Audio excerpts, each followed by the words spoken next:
శ్యామల దండకాన్ని చెప్పిన మహాకవి కాళిదాసు అలాగే ఇంకొక 3 కావ్యాలు రాశారు.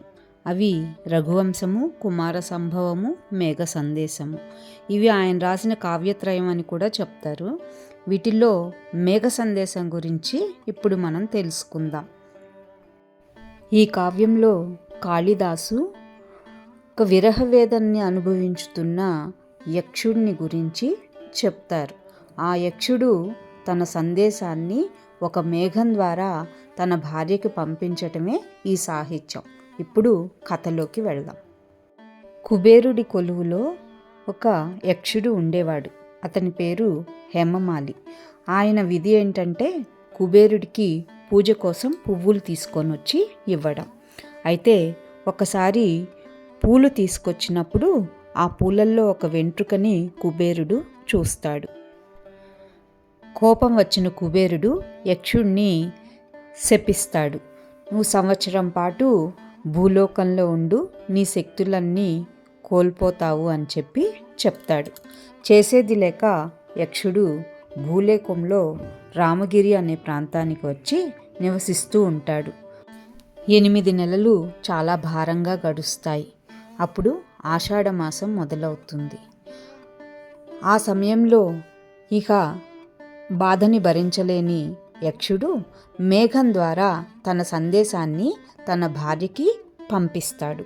ఇదే మేఘ సందేశం. ఇప్పుడు అసలు కథలోకి వెళదాం.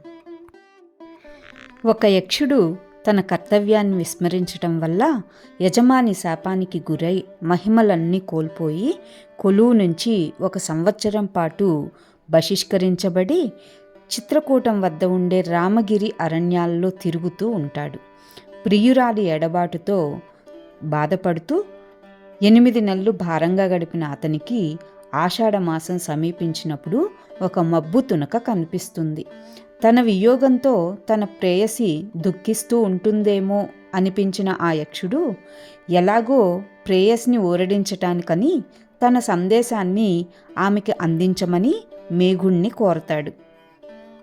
అప్పుడు మేఘుడు ఉత్తమ కుల సంజాతుడు కాబట్టి ఒకవేళ తన అభ్యర్థనని తిరస్కరించినా సరే చిన్నతనం అనిపించదు అని భావించుతాడు యక్షుడు. మేఘుడు వెళ్ళవలసిన మార్గాలన్నీ, మధ్యలో కనిపించే దృశ్యాలన్నీ కూడా వర్ణిస్తాడు. యక్షుడు ఇలా చెప్తాడు మేఘుడితో, మిత్రమా, గాలిపాటు నీ ప్రయాణానికి అనుకూలంగా ఉంది. శుభశకునాలు కనిపిస్తున్నాయి.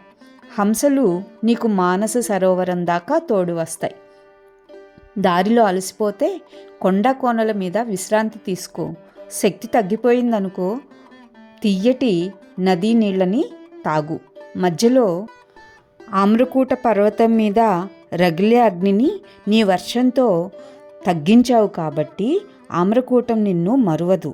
కాబట్టి అక్కడ ఆగి ఆమ్రకూటం ఇచ్చే అతిథి మర్యాదలను స్వీకరించు. మధ్యలో నెమళ్ళు అందంగా నిన్ను స్వాగతిస్తాయి. కానీ వాటిని చూసి మైమర్చిపోయి నేను చెప్పిన అసలు విషయాన్ని మర్చిపోవద్దే అని అంటున్నాడు. ఇంకా ముందుకు సాగితే విదిశానగరం వద్ద వేదవతి నదీ జలాలు వస్తాయి. అక్కడ ఆ నది నీళ్ళని తాగు. ఉజ్జయిని నగరంలో ఉత్సవాలని చూస్తూ ఉండు. ఏదైనా మేడపైన విశ్రాంతి తీసుకో.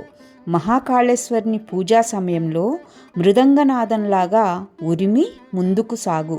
తరువాత గంభీరా నదికి ఎదురు వెళ్ళు. దేవగిరి వద్ద చల్లని గాలి నీకు సేద తీరుస్తుంది.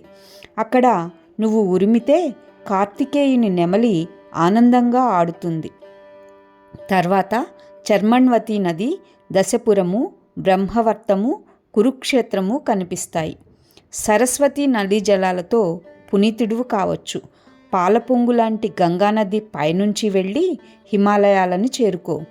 ఆది దంపతుల ఆతిథ్యం ఆరగించు. ఒకవేళ గౌరమ్మ కాలినడకన కైలాసం ఎక్కుతూ ఉంటే నువ్వు మెట్టుగా మారి ఆమెకి సహకరించు. తరువాత మానస సరోవరం జలాలను తీసుకుని ముందుకు సాగగానే కన్నుల పండుగ నీకు అలకా నగరం కనిపిస్తుంది.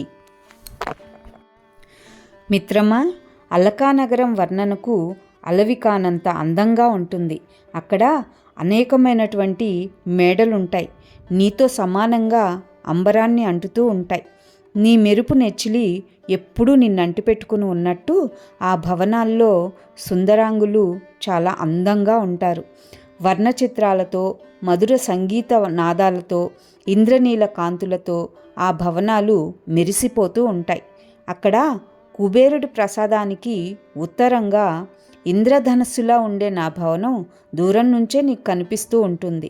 కల్పవృక్షము, నీలమణి ఖచ్చితమైనటువంటి సోపానములు కల బావి, కృతక పర్వతము, కన్నులకు ఇంపైన వకుళ అశోక వృక్షాలు, ద్వారములో రమ్యమైన శంఖపద్మములు, ఇవి నా ఇంటి గుర్తులు. నా భవనం లోపల ఇంపైన పలువరుస, సన్నటి నడుము, చకిత హరిణి నయనములు కలిగి యవ్వన మధ్యస్థ అయిన ముద్దులుల్కే వయ్యారపు బొమ్మ ఉంది. ఆమె నా భార్య, నా ప్రియతమ, నా ప్రాణేశ్వరి. మద్వియోగ సంతప్త ఒకవేళ ఆమె గనక నిద్రిస్తూ ఉంటే దయతో సద్దుమణిగి ఎదురుచూడు. తరువాత మెల్లగా ఆమెను లేపు. మందస్వరంతో నా సందేశాన్ని వినిపించు. ఆ సందేశం ఏమంటే, మేఘమా, ఓ కళ్యాణి, విధి చేత శిక్షించబడిన నీ కాంతుడు రామగిరి ఆశ్రమంలో కుశలంగా ఉన్నాడు. నీకై బాధపడుతున్న శాపాంతరము తిరిగి పొందే భోగాలను తలుచుకుని ఊరట చెందుతున్నాడు. నువ్వు బేలపడిపోకు, ధైర్యం తెచ్చుకో.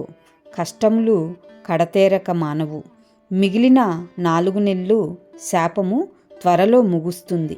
ఆ పైన అంతా ఆనందమే. ఇంకా యక్షుడు మేఘంతో ఇలా అంటాడు. ఓ జలజ, అన్యమార్గం లేక ఈ దూత కార్యము నీకు అప్పగించుచున్నాను. నా దూతత్వమును మన్నించుము. నా దయనీయ స్థితిని చూచి నీవీ సందేశమును అందజేస్తావని ఆశిస్తున్నాను. ఆ పైన నీవు ఇచ్చి వచ్చిన ఎడ నీవు తిరిగి వచ్చును. నీకెన్నటికిని ప్రియావియోగం సంభవించుకుండుగాక అని అంటాడు. దయనీయమైన ఆ సందేశాన్ని విన్న మేఘుడు యక్షపురికి వెళ్ళి యక్షినికి ప్రియుని కుశలవార్తను అందచేస్తాడు. అందించే సమయంలో అతని గొంతు గర్జిస్తూ ఉంటుంది కాబట్టి ఆ గర్జన అనేది కుబేరుని వరకు వినిపిస్తుంది. తన భర్త కుశలంగా ఉన్నాడు అనే వార్తను విన్న భార్య మేఘునికి కృతజ్ఞత తెలుపుతుంది. ఈలోగా కుబేరుడు ఈ విషయాన్ని వినడం వలన రామగిరి ఆశ్రమం నుంచి యక్షుణ్ణి శాప విమోచనం గావించి అలకాపురికి పిలిపించి తన భార్యతోటి కలిసి ఉండమని చెప్తాడు. అప్పుడు భార్యాభర్తలు ఇద్దరు చాలా సంతోషంగా ఉంటారు. ఇది కాళిదాసు రాసిన మేఘ సందేశం కథ సంక్షిప్తంగా.